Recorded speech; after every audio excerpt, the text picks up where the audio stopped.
victoire ce matin. On va parler de plein de belles choses. Et, j'ai été touché particulièrement pendant le mois de décembre, je crois que c'était aux alentours du 18, eh bien, par le fait que nos amis juifs ont commémoré, pendant que nous fêtions Noël, ils ont commémoré Hanouka. Ça vous parle? Oui. Je me suis intéressé d'un petit peu plus près à cette fête et j'ai trouvé ça vraiment particulièrement chouette, joli. Nous aimons Israël, nous prions pour eux, nous prions pour le peuple juif et parfois, eh bien, il m'arrive eh bien, de m'intéresser, vous me connaissez un peu au Jésus juif, au contexte eh bien, hébraïque de la Bible, sans pour autant judaïser, mais en m'inspirant un petit peu, en nous inspirant un petit peu eh bien, de ce que Jésus juif a vécu de son temps, empreint d'une culture vraiment qui mérite d'être connue. Et cette fête commémorative, donc, est de courte durée. Elle ne dure que 8 jours. Et il est intéressant eh bien, d'en connaître l'histoire, parce qu'elle est riche d'enseignements, elle va être riche d'enseignements pour nous aujourd'hui. Alors à l'inverse de Rosh Hashanah, Yom Kippour, le Shabbat ou Pessah, qui, comme vous le savez, c'est Pâques, eh bien, qui sont des fêtes typiquement bibliques, Hanouka est une fête instaurée par les rabbins, instaurée par le Talmud. Le Talmud, c'est le recueil principal des commentaires oraux de la Torah. Et cette fête célèbre un événement important de l'histoire juive remontant au IIe siècle avant Jésus-Christ. Alors on va faire un tout petit peu d'histoire ensemble pour voir le contexte de ce qui s'est passé à l'époque. Ça va être très court, mais très instructif. Vous embarquez avec moi? Amen. Ça va? Amen. On a pris notre billet. Amen, c'est parfait. Alors la Judée était alors gouvernée par le roi Antiochus IV, Épiphane, de la dynastie des Séleucides. Et Antiochus était connu pour avoir, lorsque vous tapez sur internet Antiochus IV, Épiphane, eh bien, était connu pour avoir profané le temple de Jérusalem. Il faut savoir qu'il avait tenté eh bien, d'helléniser, de gréquiser, si je puis m'exprimer ainsi, eh bien, le peuple d'Israël qui, en partie, avait commencé à goûter à la culture grecque et s'était laissé séduire eh bien, par celle-ci. Et ce dernier, le roi Épiphane, avait imposé son pouvoir par la violence, obligeant les Hébreux à pratiquer les rites helléniques et leur interdisant de pratiquer leur religion. La Torah a littéralement été déchiquetée, le sabbat interdit, la circoncision prohibée. Et en présence du roi, le temple a été consacré à Zeus olympien et les Juifs ont été sommés eh bien, d'y sacrifier au nom d'Antiochos ou d'Antiochus Épiphane. Et selon les livres des Maccabées, plusieurs milliers de Juifs, et c'est là que ça devient intéressant, qui avaient tenté de se révolter, furent massacrés. Et alors que le grand temple de Jérusalem avait été profané, une poignée de Juifs résistants parvint à défaire les troupes séleucides et à reconquérir. Dites avec moi, reconquérir Jérusalem, édifiant un nouvel autel dans le temple.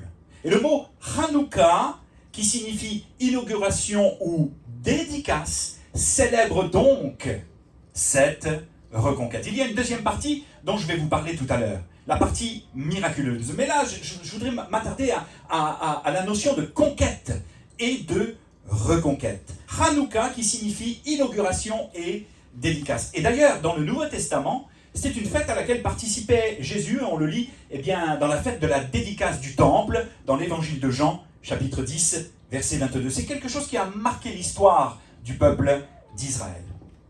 Et alors que je lisais ces choses-là, eh bien, j'ai été bouleversé. J'ai vraiment été particulièrement touché. C'est fait historiquement parlé. Et dans mon cœur, il y a comme une prière qui a jailli. Une prière qui a jailli pour moi, d'abord, parce qu'on est les bénéficiaires d'abord eh bien, de la parole de Dieu et de ce que Dieu veut nous dire d'abord à nous, mais également pour vous. Je n'ai pas pu m'empêcher de penser à vous. Seigneur, c'est ce que j'ai fait monter au cœur de Dieu.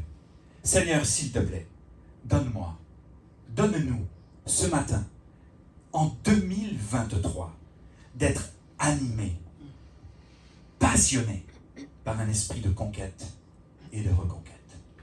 Alors quand on pense à Reconquête, on pense, ok, là je ne vais pas couper parce que je ne vais pas faire de la pub pour la chose que vous connaissez, mais c'est vrai que c'est ça qui a résonné aussi du Reconquête, ce que je vais en parler, oui, Reconquête. Conquête et reconquête en 2023. Très très sincèrement, là, je ne vais pas m'emballer, je vais garder mon calme, mais je m'attendais à un amen vraiment un tout petit peu plus vaillant. Amen. Donne-nous d'être animés en 2023 d'un esprit de conquête et de reconquête. Donne-nous de reprendre à l'ennemi ce qu'il nous a volé. À l'image d'Abraham, par exemple, en Genèse 14.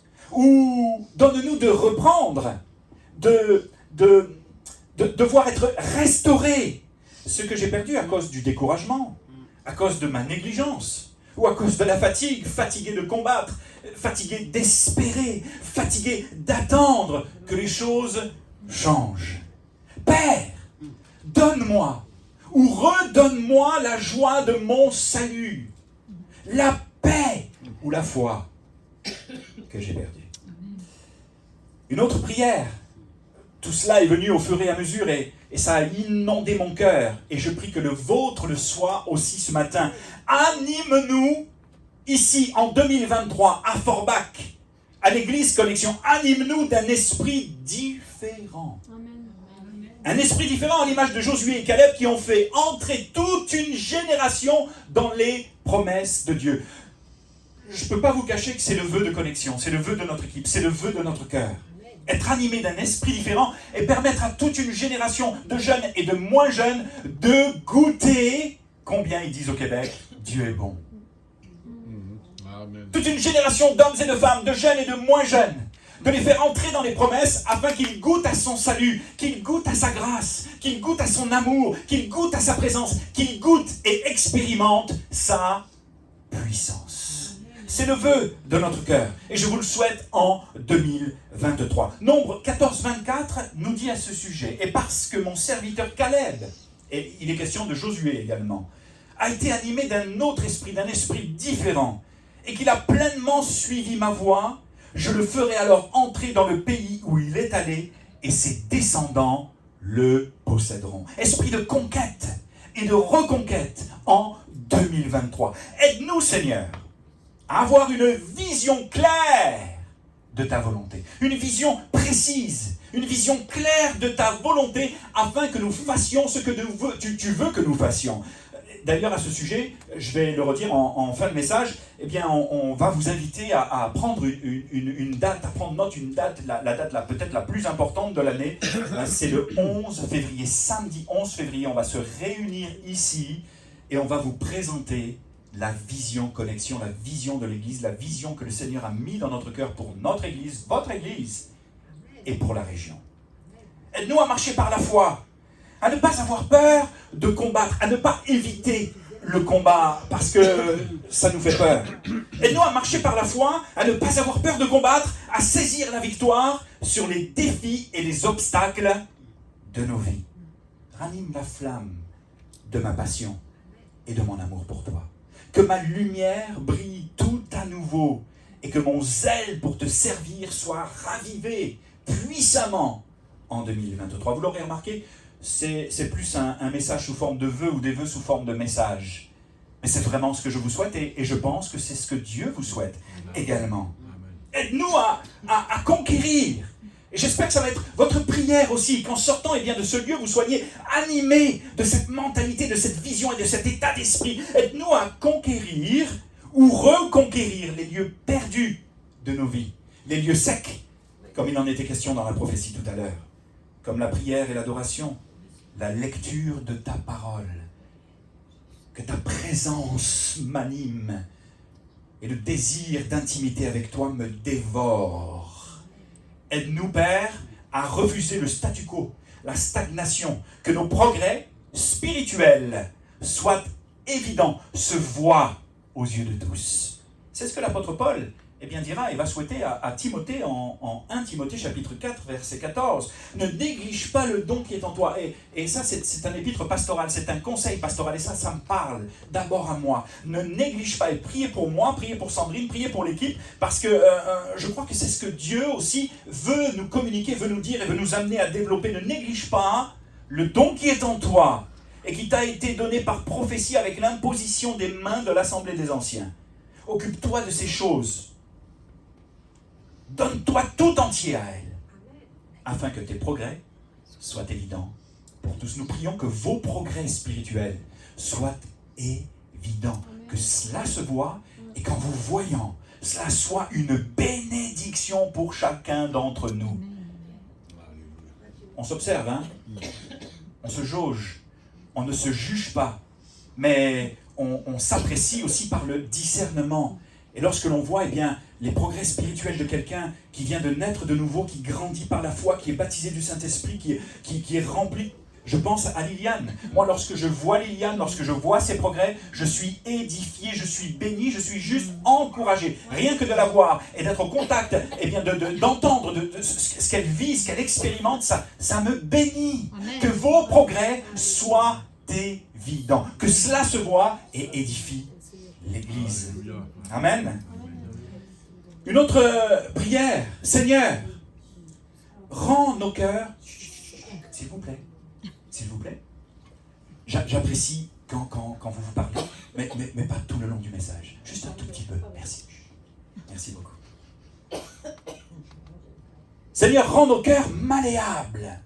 Transforme-nous dans nos mentalités, dans nos caractères, dans nos pensées, afin que nous puissions également porter du bon fruit pour ta gloire, du bon fruit. Cela fait écho à quelque chose que nous avons vu avec Sandrine, parce qu'on s'intéresse au leadership, à comment développer l'Église de la meilleure manière qui soit, avec une belle mentalité, avec un bon état d'esprit. Et dernièrement, nous écoutions avec Sandrine justement une conférence sur le leadership présentée par Danielle Strickland. Danielle Strickland, c'est une Américaine qui a un grand impact aux États-Unis et dans tout ce qu'elle fait. Elle a implanté plusieurs églises avec plein d'équipes et elle s'est retrouvée au Rwanda, immergée parmi plusieurs groupes de leaders pour voir un petit peu ce qui se passait là-bas après que le pays ait été malheureusement saccagé. Et elle avoue avoir été intriguée par le taux de violence en baisse de plus de 60% en un an ces derniers temps. Plus de 60% en un an. Ils vivent là-bas, selon elle, quelque chose de miraculeux, quelque chose de puissant au niveau de la transformation de leur pays. Il y a comme une conquête et une reconquête extraordinaire qui prend place là-bas. Et elle a parlé avec un des leaders en lui demandant quel était le secret d'une telle réussite et comment ils étaient arrivés à reconquérir un pays tant ravagé par la guerre, le ressentiment, la violence, la haine, la colère. Et ce leader lui expliqua avoir été invité à une retraite qu'ils disent transformationnelle. Ça se dit pas en français, mais on comprend ce que ça veut dire. Une retraite transformationnelle où il a découvert, et là ça devient vraiment intéressant pour chacun d'entre nous, écoutez bien, où il a découvert que sa vie était un arbre et que pour être un leader capable de bâtir ou de rebâtir sur d'anciennes ruines, il fallait qu'il s'occupe d'abord des fruits de son arbre. D'où l'idée de demander au Seigneur de nous aider à porter du fruit cette année. Il devait s'occuper d'abord des fruits de son arbre. Sa vie est un arbre et il a découvert qu'il devait s'occuper d'abord des fruits de son arbre. En fait, qu'il entretienne les bons fruits de sa vie et qu'il traite ceux qui étaient abîmés, voire pourris. Écoutez bien, les fruits abîmés qui émanaient de sa vie et qui étaient pour certains secs, flétris, amers, remplis de colère. Il y avait plein de fruits pourtant qui se développaient super bien dans sa vie, disait-il. Son job était chouette, ses revenus corrects, son église se portait bien, mais il y avait un fruit qui était particulièrement abîmé. Dieu mit le doigt sur ce fruit en lui demandant de s'en occuper. C'était sa famille. C'était son couple. Le Rwanda, disait-il, est un pays chaud, mais chez moi, il fait froid. Cette retraite transformationnelle l'a donc invité à s'occuper de son fruit amer, à repartir à la conquête de son couple et du cœur de son épouse. Waouh! Ça m'a bouleversé, ça m'a touché. Parce que dans chacune de nos vies, dans chacun de nos arbres, il y a de bons fruits. Mais il y a aussi des fruits qui sont secs, des fruits qui sont amers, des fruits qui sont presque pourris, et dont le Seigneur nous demande de nous occuper. Et en pensant à cela, je me suis dit que c'était peut-être toi dont il s'agit ce matin. Dans l'arbre de ta vie, il y a probablement, comme je le disais, de bons fruits, mais peut-être de mauvais. Et si, ce matin, en 2023, pour cette année qui vient devant toi et qui s'annonce extraordinaire, tu permettais au Seigneur de cueillir ce fruit afin de le transformer.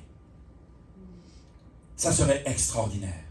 On en verrait la transformation et l'Église, dans les progrès spirituels qui émaneraient de toi, serait bénie. Mais pas juste l'Église, les gens qui sont autour de toi en seraient déjà, d'abord, les bénéficiaires. Et ça serait extraordinaire. Et si tu partais en 2023, cette année, à la conquête ou à la reconquête, avec un cœur sincère, de ce que la vie, les épreuves de la vie, et l'ennemi de ton âme t'ont volé, déchiré, détruit ou abîmé. Il s'agit peut-être de ton couple. Il s'agit peut-être de ta vie de famille, du cœur de ta femme qui souffre en silence, de ton époux qui s'est éloigné de toi, du cœur de ton ou de tes enfants qui se sont éloignés de Dieu. Il s'agit peut-être de partir à la conquête ou à la reconquête de ton propre cœur, la restauration de ta vie.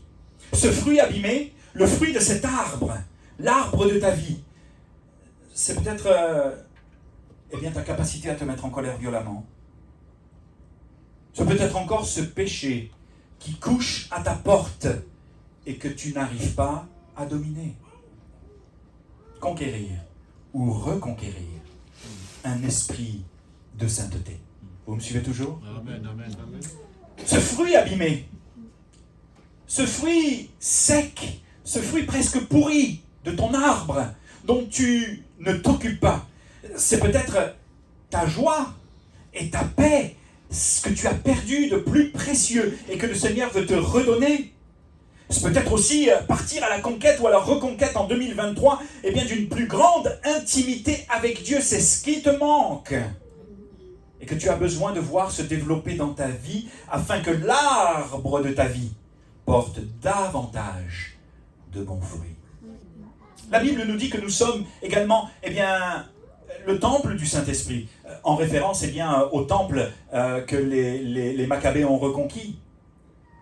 Nous sommes le temple du Saint-Esprit et peut-être que ce temple a juste besoin d'être à nouveau balayé, restauré et habité par sa présence.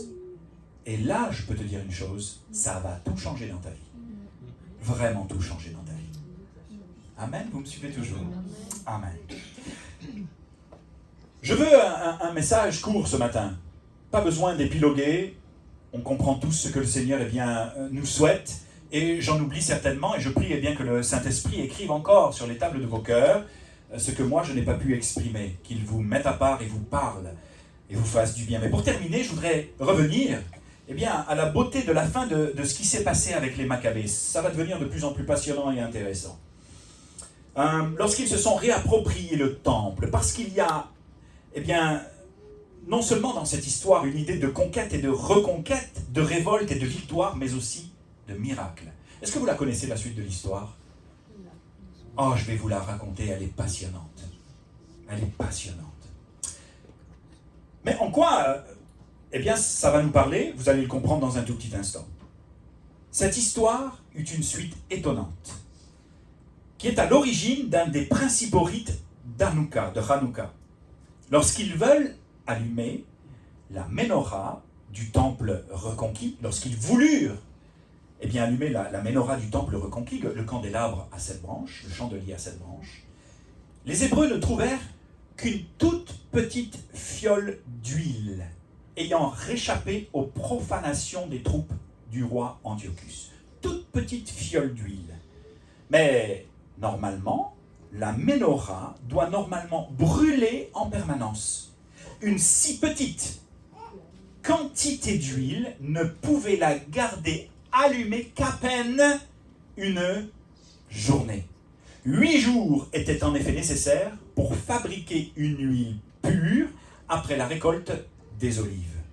Un miracle, écoutez bien, un miracle se produisit et pourtant, l'huile de cette fiole brûla pendant 8 jours. Malgré la petite quantité d'huile, un miracle se produisit et brûla pendant 8 jours. C'est la raison pour laquelle ils fêtent Hanouka sur 8 jours. Chaque jour, de la droite vers la gauche, ils allument une lumière, c'est pas une bougie, mais c'est une mèche, je sais plus comment, une lampe, ouais, je sais plus trop comment c'est fait, mais bref, sur 8 jours.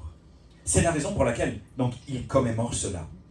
Et c'est pour cette raison que pendant Hanouka, on allume chaque soir, à la tombée de la nuit, une des bougies du chandelier, en commençant par la droite, donc je l'ai dit, pour suivre le sens de la lecture de la langue hébraïque. Le chandelier doit être bien visible, il peut donc être placé près de la porte d'entrée ou devant une fenêtre. Une toute petite quantité d'huile a suffi pendant une semaine, alors qu'il n'y en avait à peine que pour une toute petite journée.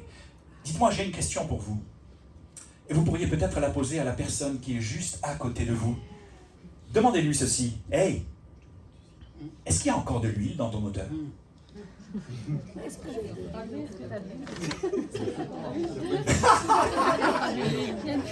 Hey, Eva, est-ce qu'il y a de l'huile dans ton moteur? Hey, Timo, est-ce qu'il y a encore... Est-ce qu'il y a de l'huile dans ton moteur? Ah. Il y a une fuite chez moi. Qui a dit il y a une fuite chez moi?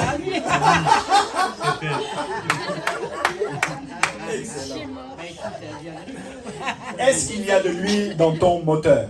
Alors après le... Vous vous souvenez, arrête de roucouler comme des colombes, c'est-à-dire arrête de râler, arrête de protester, arrête de te plaindre et ainsi de suite. Vous vous souvenez de ce message-là? Vous vous souviendrez cette année, eh bien, de cette pensée. Y a-t-il encore de l'huile dans mon moteur? Y a-t-il encore de l'huile dans ton moteur? Et quand ça va pas, avec votre épouse, votre époux, avec vos amis, avec vos enfants, avec qui sais-je, eh bien, vous pouvez lui demander si ça va pas trop. Hey, t'as encore de l'huile dans ton moteur?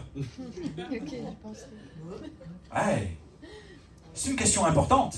Et vous demandez peut-être, eh bien, ce que je veux dire par là, en quoi cette histoire miraculeuse peut être une source d'inspiration et d'encouragement pour nous aujourd'hui à l'Église Connexion en 2023. Eh bien, je termine tranquillement avec ça. Dans la Bible, l'huile est toujours associée au Saint-Esprit. L'huile est toujours dans la Bible associée au Saint-Esprit. Elle a toujours un rapport avec l'onction et avec la consécration. Dieu a défini que l'huile serait la matière par laquelle serait choisi ou oint celui qui lui sera consacré et sera alors sanctifié ou saint par le versement de cette huile sur cette personne. L'onction se pratiquait en versant l'huile avec une corne, c'était de l'huile parfumée sur la tête d'une personne. Vous trouvez cela dans le livre de Samuel, chapitre 16, verset 13, dans le livre de l'Exode et dans le livre du Lévitique, chapitre 21, verset 10.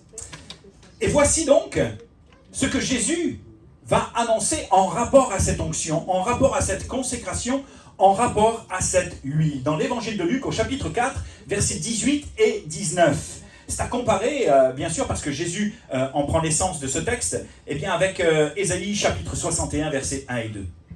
L'Esprit du Seigneur, l'Éternel, est sur moi, car l'Éternel m'a oint. Il m'a choisi, il m'a consacré pour porter de bonnes nouvelles aux malheureux, pour consoler ceux qui ont le cœur brisé, pour délivrer les captifs, et tellement d'autres choses dans ce texte que je vous inviterai à lire à la maison. Jésus est donc celui qui est oint, consacré par l'huile sainte, par le Saint-Esprit. Et il est important de préciser que pour exercer son ministère, avec les miracles qui l'accompagnaient, Jésus était non seulement rempli, mais aussi revêtu de la puissance du Saint-Esprit. En Matthieu chapitre 4, il entre, vous le lirez à la maison, dans le désert rempli du Saint-Esprit. Et il en ressort après avoir jeûné 40 jours, revêtu. Il entre rempli, il ressort revêtu. Ça a son importance et vous le comprendrez dans un tout petit instant. Pourquoi? Parce qu'il y a aussi autre chose que je voudrais mettre en lumière. Parce qu'après être ressuscité et avant de rejoindre le Père, voici ce que Jésus va promettre à ses disciples en Actes chapitre 1, verset 4. Écoutez bien. Comme il se trouvait avec eux, il leur recommanda de ne pas s'éloigner de Jérusalem, mais d'attendre ce que le Père avait promis et ce que je vous ai annoncé, leur dit-il. Car Jean a baptisé d'eau, mais vous, dans peu de jours, vous serez baptisés du Saint-Esprit.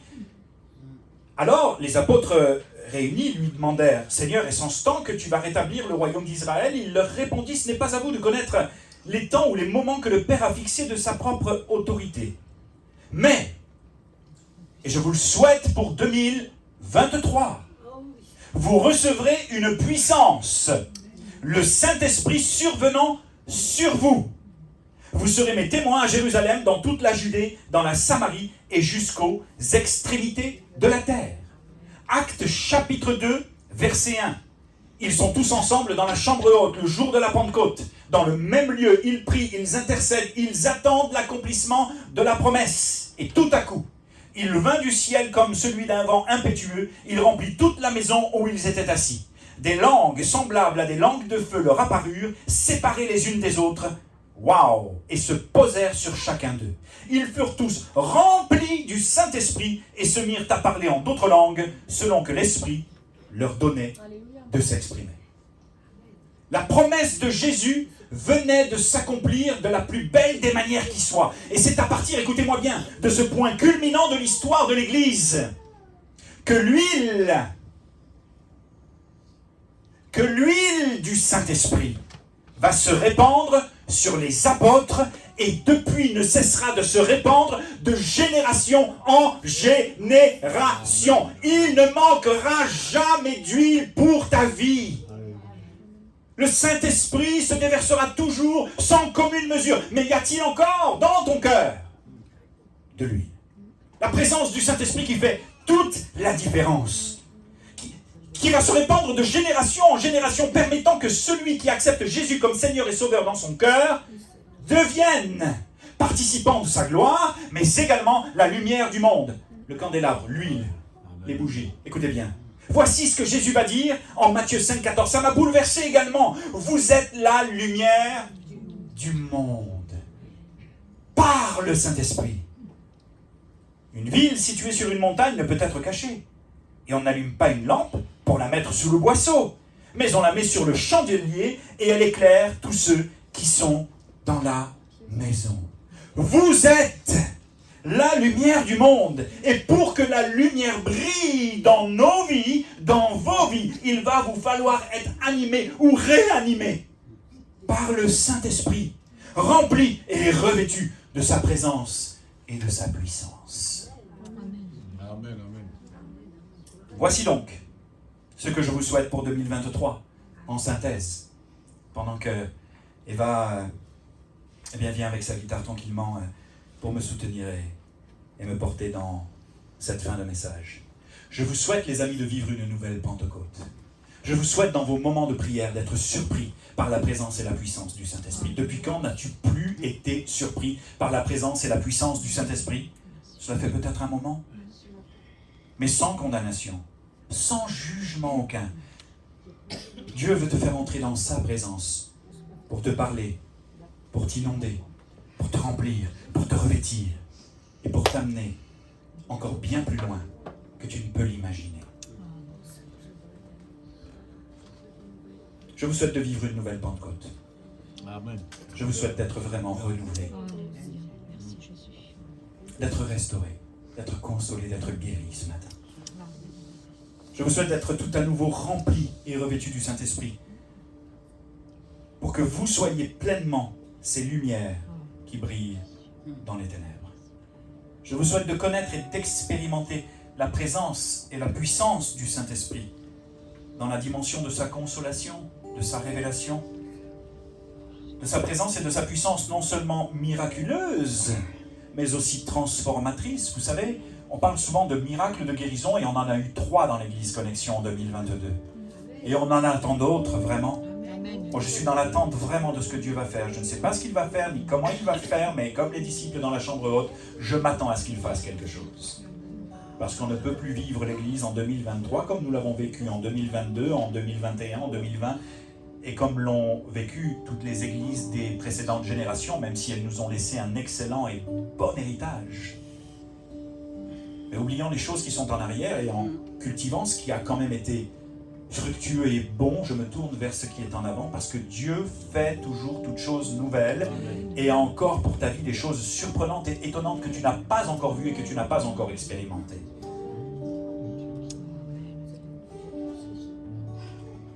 Une puissance non seulement miraculeuse, mais aussi transformatrice, afin que l'arbre de vos vies porte du fruit, du bon fruit. Je vous souhaite d'être allumé par le Saint-Esprit, afin de pouvoir accomplir ce à quoi je vais terminer mon message, comme ça vous pourrez parler après, sans problème, ça ne vous gênera pas du tout. Mais là, pendant que je parle, merci beaucoup. Ça déconcentre. Et je voudrais vraiment bien terminer mon message. Alléluia. Alléluia. Je vous souhaite d'être allumé par le Saint-Esprit afin de pouvoir accomplir ce à quoi vous êtes appelés. Être allumé par le Saint-Esprit afin d'expérimenter le baptême du Saint-Esprit, la puissance du parler en langue, la dimension des dons du Saint-Esprit, parole de connaissance, parole prophétique, miracle, dons des guérisons et tellement d'autres choses que le Saint-Esprit distribue à qui il veut. Je souhaite aussi que le Saint-Esprit ranime la flamme ce matin, vraiment puissamment. La flamme de la passion pour marcher avec Jésus, la flamme d'un amour ardent pour le Père, la flamme pour le servir avec zèle, la flamme pour lui obéir, la flamme de la prière, de l'adoration, la flamme de la pureté et de la sanctification. Enfin, je souhaite que pour 2023, nous soyons animés par le Saint-Esprit, d'un esprit de conquête, d'un esprit de victoire et d'un esprit de progrès. Que Connexion puisse connaître la faveur de grandir et de se répandre sur la région. Et pour cela, nous allons avoir besoin de l'huile du Saint-Esprit. Nous allons avoir besoin de son aide et de son assistance. Amen. Parce que sans le Saint-Esprit, nous ne pourrons rien faire. Êtes-vous d'accord pour cela? Amen. Amen. Êtes-vous d'accord pour entrer dans ce programme? Êtes-vous d'accord pour le prier, pour le réclamer et le recevoir? Écoutez bien, je ne sais pas ce que Dieu va faire dans ta vie, dans vos vies. Mais ce que je sais, c'est que si tu l'attends avec foi, avec espérance, avec persévérance, alors il va le faire. Y a-t-il encore de l'huile dans ton moteur? Dans le moteur de ton cœur? Dans le moteur de ta vie? Prions ensemble. Seigneur Jésus.